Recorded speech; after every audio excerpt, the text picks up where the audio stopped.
If you really want to make a change and you really want to make a difference, you really need to be thinking about what's on your plate from a meat and dairy perspective and looking for alternatives and choosing those.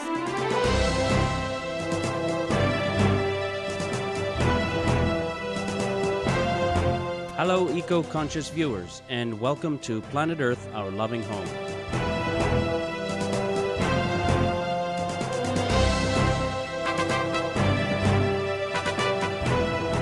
On today's program, Meredith Niles of the Center for Food Safety speaks about food production and its relation to climate change.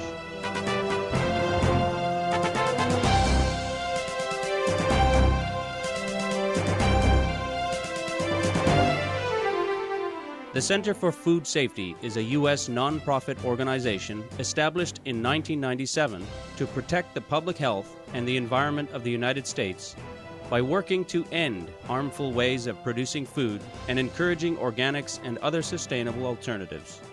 Currently, the center has numerous initiatives, including promoting organic farming, seeking to end the use of GMO or genetically modified organism crops, raising awareness regarding CAFOs, or concentrated animal feeding operations, and their connection to climate change, and informing the public of the hazards of food irradiation. The organization has over 85,000 members throughout the USA. Ms. Niles, a vegan, is the climate and agriculture consultant at the center and also the director of the Cool Foods campaign.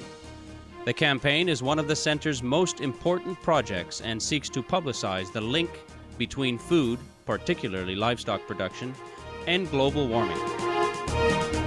Cool Foods campaign is actually a project of the Center for Food Safety, and we launched this April 2008. The campaign is really trying to give people a viable option, to empower them with an opportunity every day to make a decision that's good for the environment and for the planet and for climate change. We eat 3 times a day or more, and it really is such an empowering thing. If you care about the environment, if you care about social causes, if you care about how CAFOs and animal production impacting rural communities, if you consider yourself an advocate for green jobs, clean energy, climate change, look at your plate.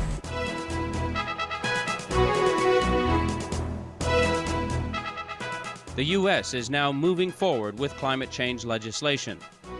In June 2009, the House of Representatives passed the American Clean Energy and Security Act, which would establish a cap-and-trade system with an objective of a 17% reduction in greenhouse gas emissions from 2005 levels by 2020.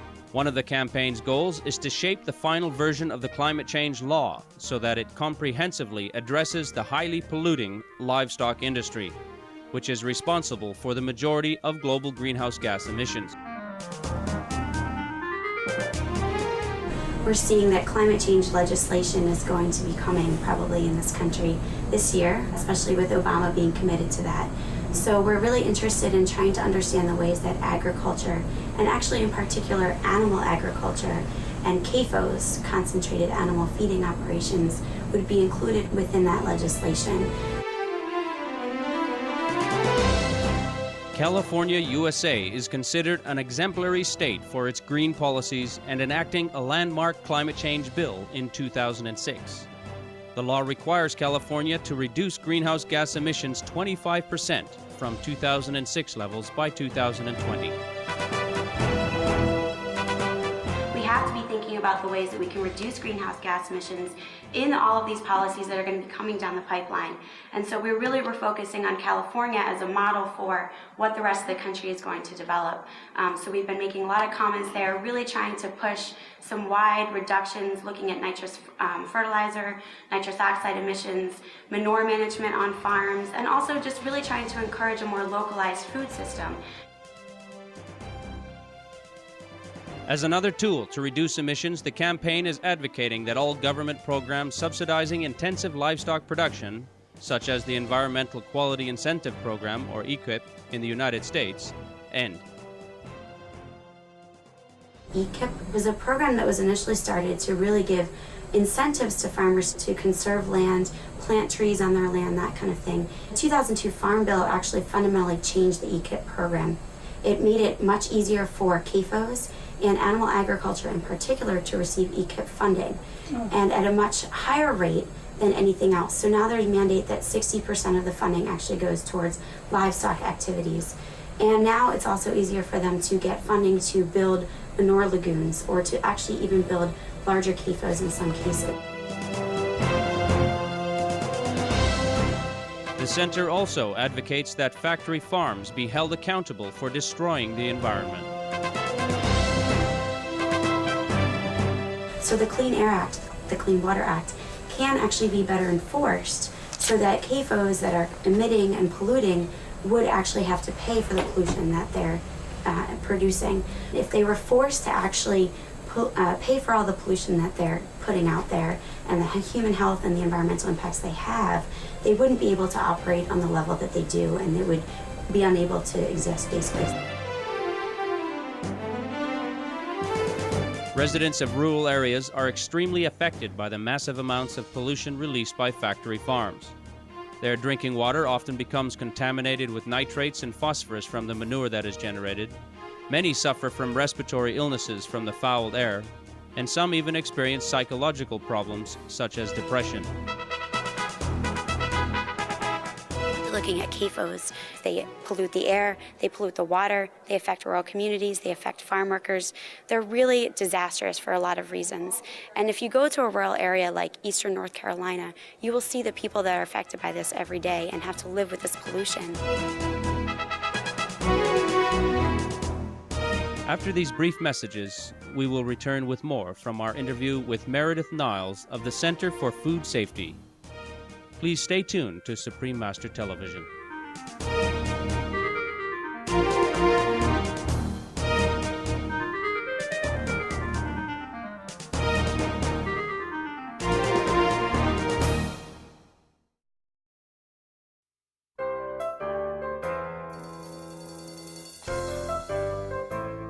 Welcome back to Planet Earth, Our Loving Home on Supreme Master Television. Our program today features Meredith Niles, Director of the Cool Foods Campaign for the Center for Food Safety. The center believes that meat production is an inherently inefficient way to use our precious natural resources. I know Pimentel, who's a researcher at Cornell University, Pimentel and some others have estimated that about 13 kilograms of grains are required to produce 1 kilogram of animal protein. So it's an energy and efficiency thing, first of all. And all the water that's required to grow those crops, all the pesticides, all the fertilizers, it's a huge, huge number. Corn and soy are the #1 users of pesticides and fertilizers in this country. So as we're feeding the corn and soy to the animals, we're using all those fertilizers, all those pesticides, go on to those crops that then go on to feed the animals. Concentrated animal feeding operations are breeding grounds for deadly diseases. The way that animals are confined in these types of systems really exacerbates the types of diseases that they're capable of getting. The reason that they are given so many antibiotics and hormones is to offset these tight, confined spaces. So as they're kept in close quarters, they're more apt to get diseases, they're more apt to get E. coli, salmonella, all of these horrible things that we're seeing in the United States especially really increased in the past couple of years, the outbreaks of salmonella, of E. coli. They're not coming from peanut butter. They're not coming from leafy greens. These are fundamentally coming from animals and from manure that's being spread on these other products. Ending factory farming would lift a great burden off our planet. A study by the Rodale Institute in the USA has concluded that if the Earth's 3.5 billion tillable acres were all converted to organic farming, 40% of current CO2 emissions could be absorbed by the soil.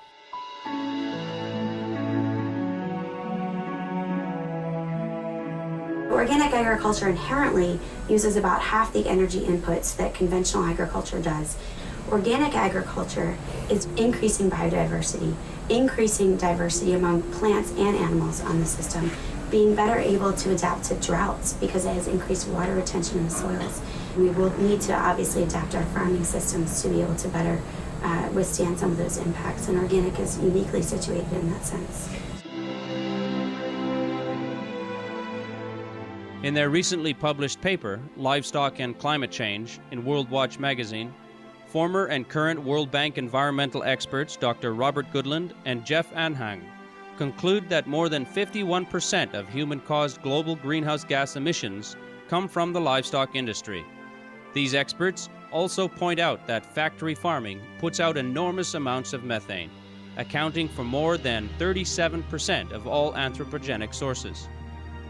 This toxic gas has 72 times the global warming potential of carbon dioxide over a 20-year period.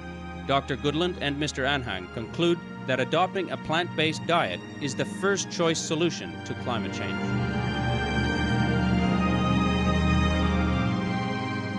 There's actually been a few peer-reviewed scientific articles that have looked at this and have found that the single greatest thing that you can do to reduce climate change is to stop eating meat or to eat fewer amounts of meat and dairy products.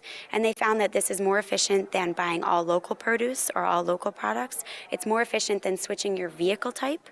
You could switch to a Prius, but if you're still eating a hamburger every day, it doesn't matter. You're negating those issues. So it's really important to think about this. And what is really great about it is that it's something we can do every day. You know, we eat 3 times a day, maybe more, and it's a really tangible, easy thing that we can do if we're really concerned about climate change.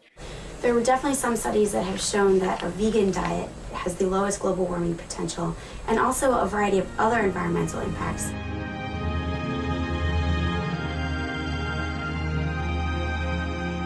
A plant-based diet, besides being excellent for the Earth's environment, is economical as well.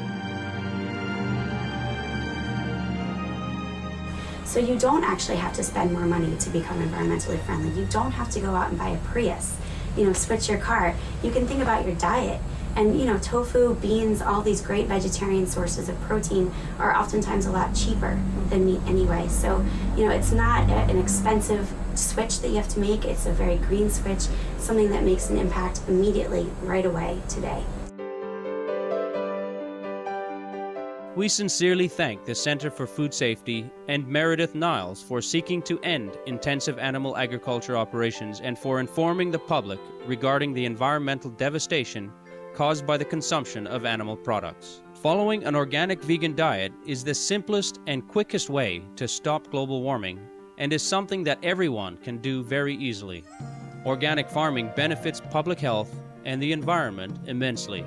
May the Center for Food Safety's efforts lead all farmers to embrace this eco-wise cultivation method and all consumers to make eco-friendly food choices.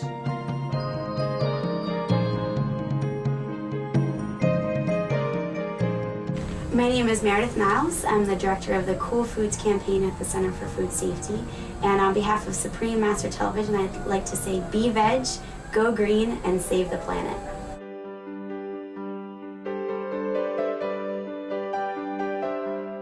For more details on the Cool Foods campaign, please visit www.coolfoodscampaign.org. Caring viewers, thank you for your noble company on today's episode of Planet Earth, Our Loving Home. Coming up next is enlightening entertainment after noteworthy news. May your life be filled with compassion and abundant love from heaven.